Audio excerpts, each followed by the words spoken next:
right, good evening. We are now joined by the winner of tonight's Boys and Girls Club of the Blue Ridge 200, Daniel Hemric, driver of the number 19 Gates Hydraulics Chevrolet.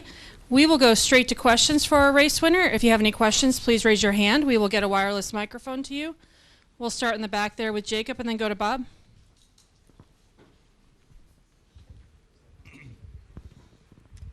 Jacob Zeilman, Race Face Digital. Daniel, two for you. First, you made about as little contact to get to the lead as anybody all night long. I think those of us expected that because of your driving style through the years, but were you nervous that there was going to be contact coming back to you in those final 4 laps? Honestly, not really. I mean, obviously, I've also seen kind of the end of these races as a spectator. I sat about 10 rows up in the grandstands last fall and watched the end of this thing, so I want to be everything except for that. Obviously, as the intensity is ramping up, but guys were kind of taking care of themselves, you know, so it came down to, honestly, if I wanted anybody in front of me there or behind me, it was a teammate. You know, I felt like Tyler knew that he was starting to struggle on entry, and I had an advantage on entry and roll in the middle, and try to give him the biggest, try to be his biggest fan in that moment, but also know we're racing for a win. And hey, sweetheart, you leaving? It's past her bedtime. She's like, go home. I love you. As the story goes, I know. So I tried to just bide my time behind him, but also didn't want anybody with fresh tires to get to us. I thought, you know, once I had an opportunity, he left the bottom. I just had to make sure that I did take advantage of it. But I thought I had enough of an advantage of a truck at that point, though, to do it cleanly. And I knew our trucks are very similar as far as parts and pieces. And I knew how vulnerable my truck was in certain situations. And when he did get off the bottom a little bit, that was my opportunity. So, yeah, just I thought it's funny you asked that question as you were asking that. I was thinking back to series director Seth there talking about getting some respect within the series. And hopefully we proved that we can do it the right way. Obviously, everything that led up to that last start probably wasn't real pretty from my vantage point, but at least when they show back the replay of the finish of this thing, hopefully it shows clean racing. You're a short track guy. What does a Martinsville grandfather clock going home mean to you, not just as a trophy in and of itself, but because this is your first NASCAR win period since the championship? You know, for me, like I said, a short track guy, it's funny. I think back to 2013, getting my first truck start here, and everybody just says, oh, man, he's a short track guy. You know, he's going to love this place. I honestly didn't dislike any other racetrack more than this place. It really just chewed me up, spit me out. Could never find what I wanted here, really within every series. And I got to give my old crew chief, Dave Rogers, there at JGR in 2021, a lot of credit, because we sat down preseason of 2021. And he's like, hey, I'm going to need you to help pick me up at this place, and this place.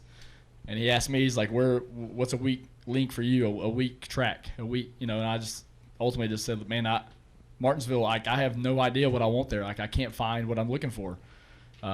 He made a point to me to say the first call or text I'm going to get after the race is me calling Dave saying how much I now enjoy Martinsville, and that's the first thing I did. He gave me what I wanted, gave me an idea of what I needed to feel here, and I've really enjoyed being here at this place ever since. So, yeah, super thankful to finally, you know, get that experience in 2021 here. I feel like every time I've come back here, I've known what I wanted.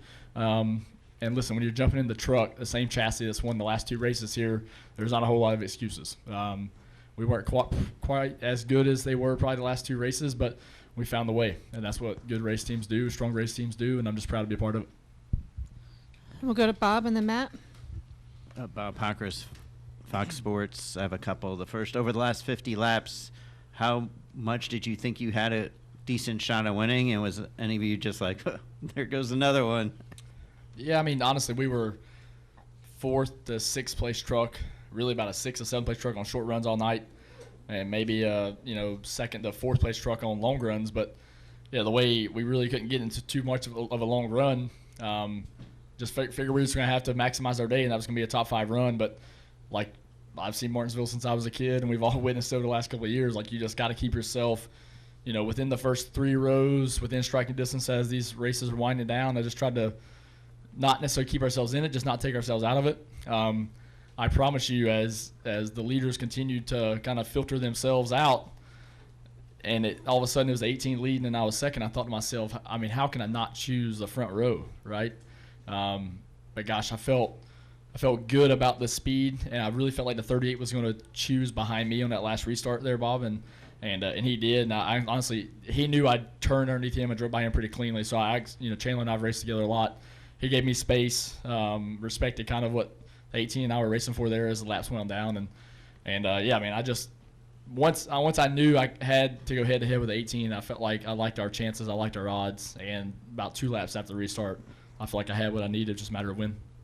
And did you need to win to validate the decision to go racing in this series? I don't know about validating the decision, but yeah, I mean, I came back here because I knew I could win. I knew this race team as an organization could win. But listen, at the end of the day, we're 5 races into an entire new group on this 19. Like, literally, the only people that are still the same from the same team that won races last year or last 2 years here is the spotter and the owner. It was cool to get my crew chief, Josh Graham, incredibly talented individual, his first win as a crew chief on top of any pit box.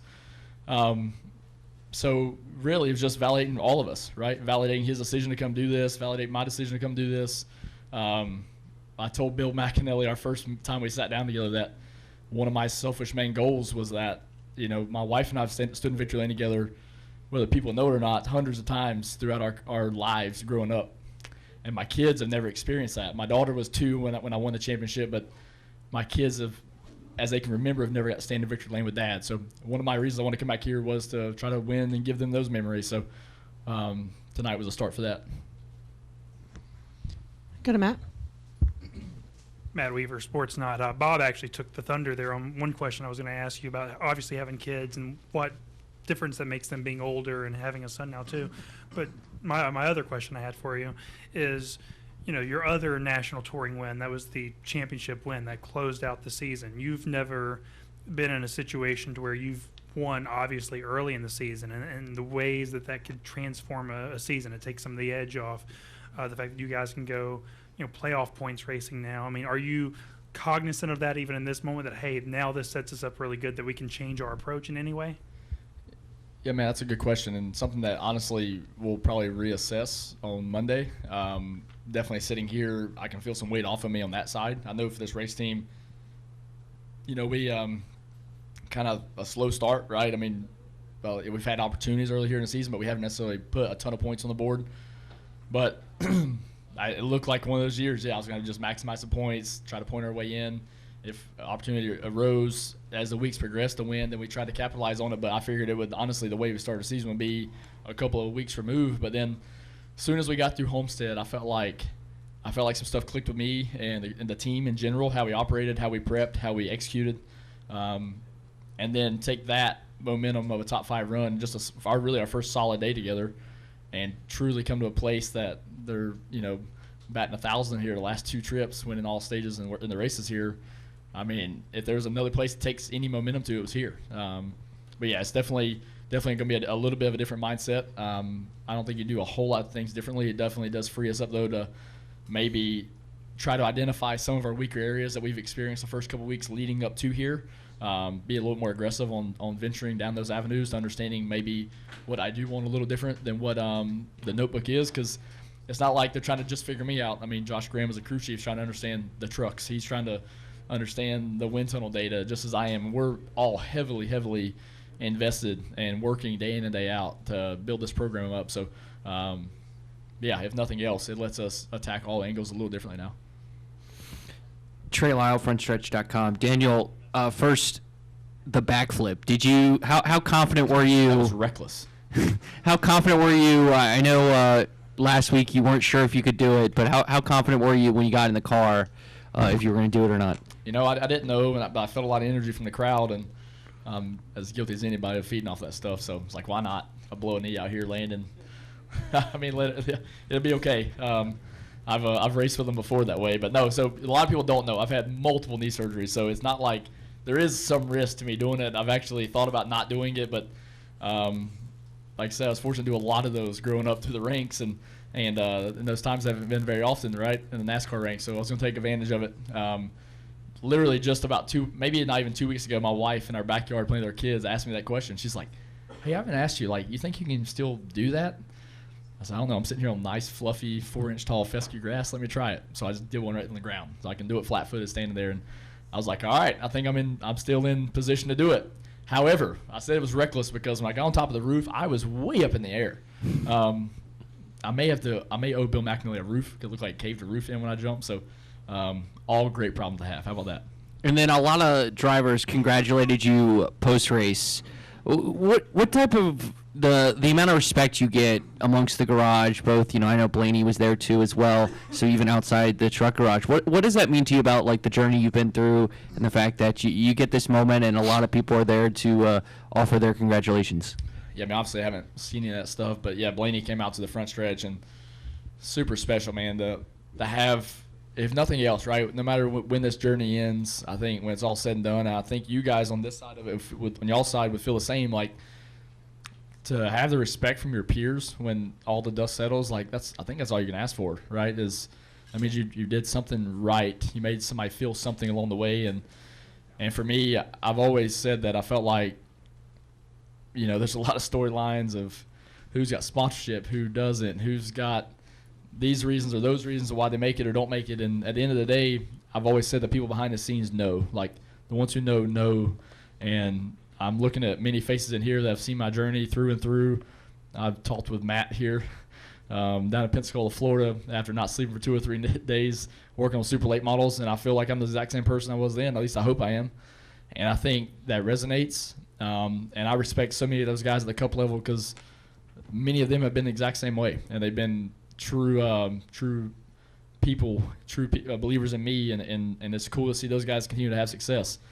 I don't know why exactly my journey in life has led me to this particular situation, but I've had some incredible people, by the good Lord put in my life that have continued to, give me opportunities, and I feel like when you get the respect for your peers, it just makes you feel like it's gratifying to know somewhere along the way you've made somebody feel something. I come up front here to Lee. I'm sorry, my voice is so bad. I lost it yesterday. It's awful.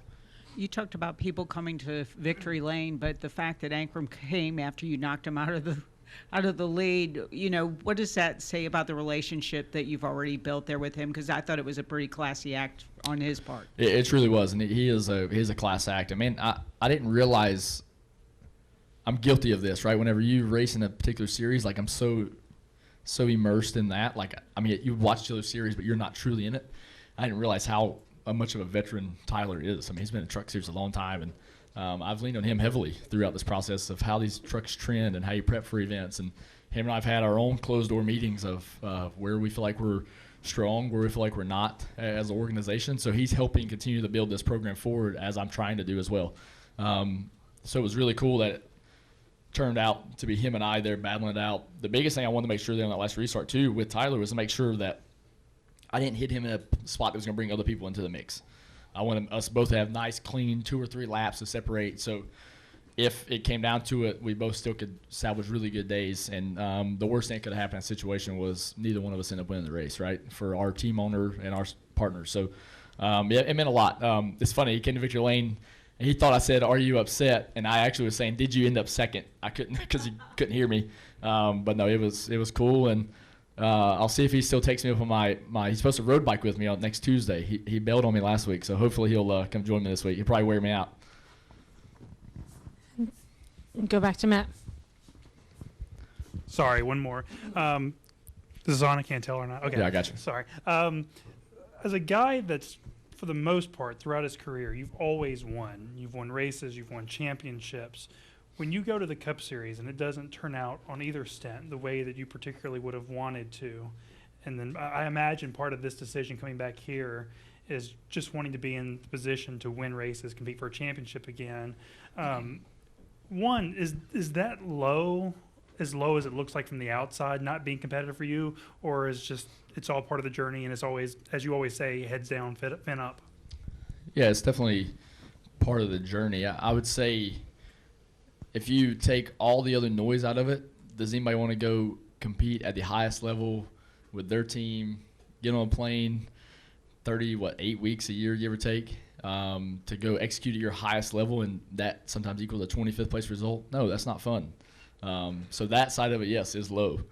But I found inner peace last year, and really even before that, but definitely last year. Like, you get a couple late race restarts, you run ninth at Dover, right? I mean, you run ninth at a Cup race at Dover, right? And one of the toughest racetracks. Like, some of my heroes ran top 10 there as I grew up, right? Like watching guys run top 10 there in Cup races. So to me, it just solidified the fact that I could do it, right? And I didn't need anything else more than that. Like, I told McAnally in one of our very first conversations when we talked about possibly doing this together, I told him straight up that I will and have always desired to win on a Sunday.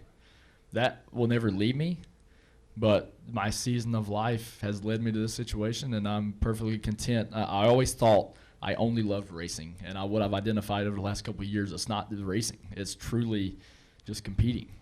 And I was losing that joy because I wasn't getting to compete for race wins. I love the inner battle with myself and that process of competing with myself, but still not having that chance to experience those things as a family, the things I touched on earlier. This opportunity, this season of life led me to this moment. So, yeah, it's I'm in a really good place because of all that stuff. Do we have any final questions for Daniel? I'll go back to Jacob to wrap it up.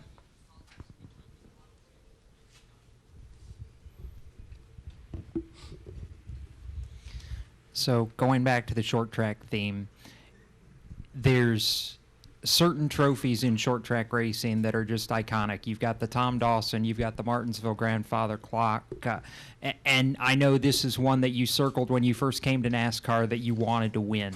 What does it mean now to have one, and do you have a place that you're going to put it?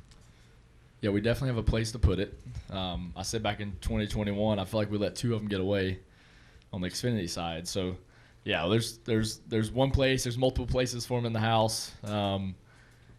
Yeah, my gosh, it is a special, special win. And just honestly, as much as the clock is going to be super cool, like, I hope somebody got a photo of me and my kids on the front stretch like that. That means more to me than any trophy. So it's going to be cool to go through that stuff over here the next couple hours, next couple days. But hopefully it's just the beginning of many. But, yeah, definitely one to check off on the bucket list. It's good to finally get one taken home. All right, Daniel, congratulations on the win. Thanks for joining us here tonight. Yeah, thank y'all. Appreciate it.